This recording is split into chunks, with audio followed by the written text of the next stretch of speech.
ஏய் மச்சான். மச்சான் நல்லா இருக்கியாடா? பார்த்து 5 வருஷம் ஆகுது. எப்படா இருக்க? ஆமா மச்சான், காலேஜ் எல்லாம் போய் ஒரு 4 வருஷம் அப்படியே போயிடுச்சுடா.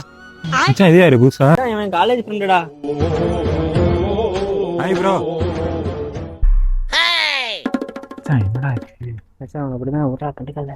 மச்சான் யாரா இவனுங்க? மச்சான் வாடா ஒரு டீ கீயே போடுவோம். ப்ரோ நீங்களே வாங்க போலாம்.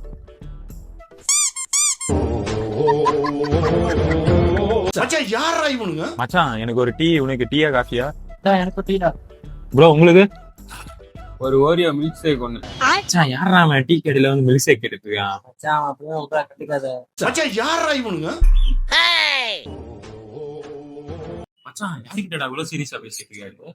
மச்சான் அவனுக்கு போனே வந்திருக்காரா. சும்மா போன் எடுத்து காதுல வச்சுட்டு பேசுன மாதிரி ஆக்டிங் போட்டுட்டு கெத்து காட்டிட்டு இருப்பான். நீ வந்திருக்கல அதனால. மச்சான் இப்ப பாரு, நேரா வருவான், வந்து உட்காந்துட்டு போன் எடுத்து காதுல வச்சு கேசுன்னு பேசுவான் பாரு. ஹலோ மச்சான், இந்தா நேத்து ஒருத்தனை அச்சு விட்டாங்க. ஸ்டேஷன்ல இருந்து கால் பண்ணாங்க மச்சான். கேஸ் விஷயமா வந்து பார்க்க சொல்றாங்க. வர முடியாதுன்ட்டான் மச்சான். பாத்துக்கலாம். ஆனா நமக்கு யாருமே ஆளு கிடையாது மச்சான் இங்க. மச்சான் அப்படிதான் விட்றா, கண்டுக்காத. மச்சான் யாரா இவனுங்க?